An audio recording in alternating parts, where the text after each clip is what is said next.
Bonjour et bienvenue dans cette nouvelle vidéo où on va voir ensemble comment personnaliser des puzzles avec la technique de sublimation. Donc pour le faire, on va faire deux tests. Un premier test avec une illustration qui contient un message pour annoncer une grossesse. En gros, c'est une devinette à résoudre ou à trouver pour annoncer sa grossesse.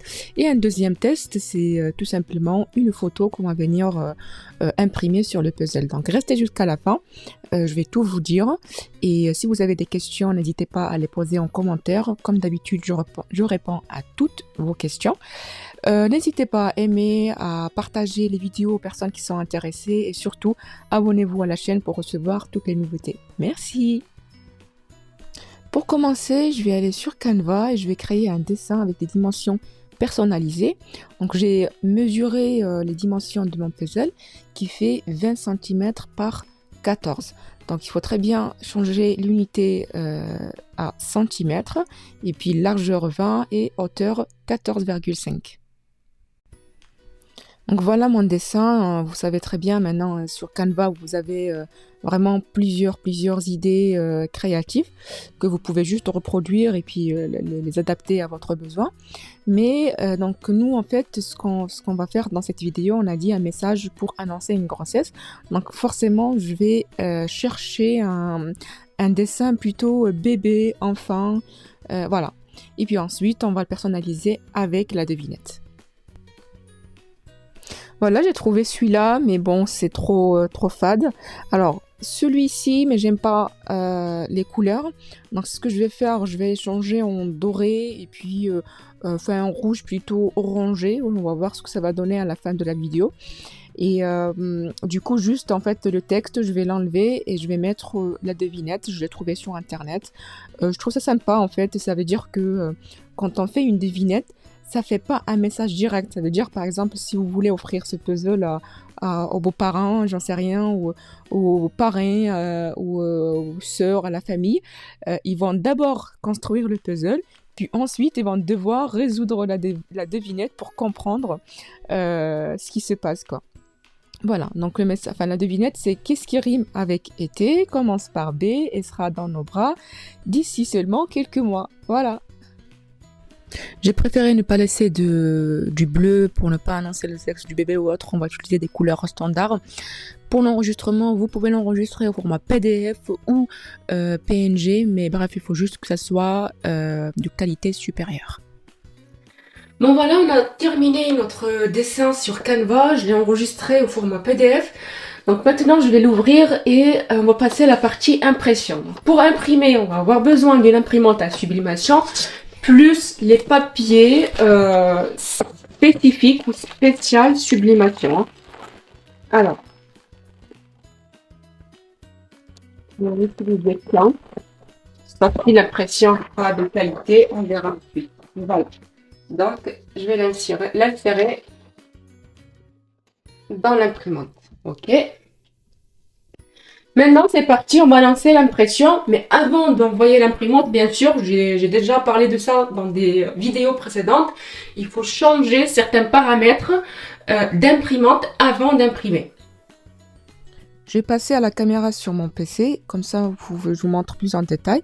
Alors, en fait, dans la précédente vidéo, je vous ai dit qu'il y a 3 paramètres à respecter. Le premier paramètre, c'est impression sur papier mat Epson, la qualité d'impression supérieure et impression miroir.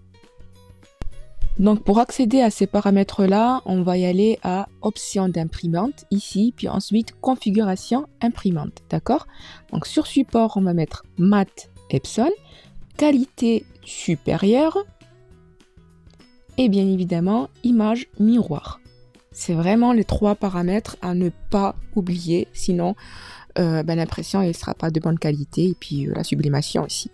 Et voilà, puis ensuite, dernier bouton, imprimer.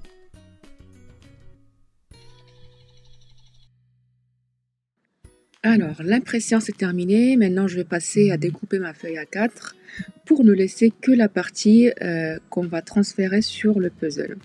Donc, tout le blanc, là, on va l'enlever. J'utilise cet accessoire Cricut pour avoir une coupe droite. Vous pouvez aussi utiliser un ciseau, hein, ou vous pouvez aussi utiliser votre plotter de découpe Maker ou Silhouette ou autre.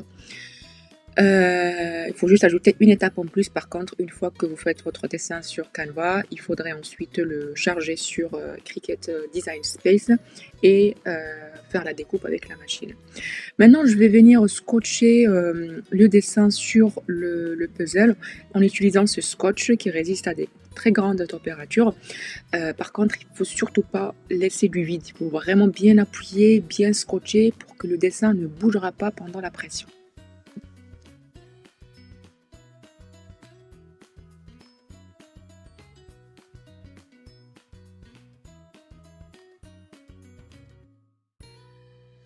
Alors, une fois que j'ai préparé du coup mon dessin sur le support, je vais passer à allumer ma presse. Pour le réglage, je vais presser à 200 degrés pendant 40 secondes, mais attention, c'était pas suffisant. C'est pour ça que j'ai refait un deuxième test. Voilà, mais je vais vous montrer quand même le résultat avec ce paramétrage, qu'est-ce que ça a donné et c'est quoi les erreurs ou c'est quoi en fait les nouveaux paramétrages qu'on va utiliser pour la prochaine impression.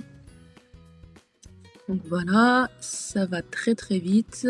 Une fois que c'est fini, j'enlève, je le mets sur le support de sécurité et je vais attendre un petit peu que ça refroidit avant de commencer à enlever le papier pour découvrir du coup la surprise. Alors, je vais commencer du coup à vous présenter ou enfin à vous dire ce que moi j'en pense. C'est que les paramétrages que j'ai utilisés, ils n'étaient pas suffisantes pour le transfert. Pourquoi? Parce que j'ai trouvé que les couleurs étaient un petit peu fades, qu'il fallait laisser un peu plus longtemps. Voilà, et en fait, j'ai pas très bien aligné les petites pièces de puzzle, ce qui fait qu'il y a eu des dégradés en fait de la couleur rouge. Voilà. Donc maintenant, on va refaire un test avec cette image que j'ai trouvée sur Canva. Pareil, je l'ai redimensionné avec les dimensions du puzzle, ça veut dire 20 cm par 14 cm. Je l'ai enregistré en format PDF et maintenant je vais l'envoyer à impression. J'ai utilisé exactement le même paramétrage de l'imprimante, ça veut dire impression sur papier mat Epson, qualité supérieure et le mode miroir. Alors voici ce que ça donne. On va faire pareil, on va enlever toute la partie en blanc. Là par contre cette fois-ci je vais pas utiliser le tapis, comme ça j'aurai pas des décalages entre les petites pièces du puzzle. Comme ça sera sur une surface vraiment plate, donc je vais faire la pression sur ma table, enfin sur mon plan de travail. Et je vais utiliser du papier four pour protéger ma table et pour protéger le dessin. Encore une fois, il faut très bien appuyer comme ça, juste avec la paume de votre main, pour que toutes les pièces soient bien alignées, bien droites, qu'il n'y a pas une qui monte un peu plus que l'autre. Donc voilà, j'ai fini de scotcher l'impression sur le support. Maintenant, on va passer à la presse. Et cette fois-ci, pour le paramétrage, je vais mettre plutôt 205 degrés, ce qui est le maximum. Et 45 secondes plutôt que 40 secondes, d'accord? Donc on va essayer comme ça, presser à 205 degrés pendant 45 secondes. Avant de lancer la pression, je vais rajouter du papier four encore au-dessus pour protéger. Et c'est parti. Donc voilà, le deuxième test avec les deuxièmes réglages étaient vraiment très satisfaisants. Les couleurs étaient plus jolies en fait, le rendu par rapport au premier test. Alors pour les puzzles, je les ai achetés sur Temu. C'est juste pour faire un test, hein, c'est pas pour les vendre. Maintenant que j'ai testé, je vais essayer. Est-ce que c'est un article que je peux commercialiser? D'ailleurs, vous pouvez m'aider aussi hein, dans les commentaires. Vous me dites qu'est-ce que vous en pensez? Est-ce que c'est une bonne idée ou pas? Les puzzles comme ça, que ce soit pour des photos, souvenirs, ou soit pour des messages, il y a vraiment beaucoup d'idées. Donc j'attends à ce que j'ai beaucoup de commentaires, beaucoup de questions.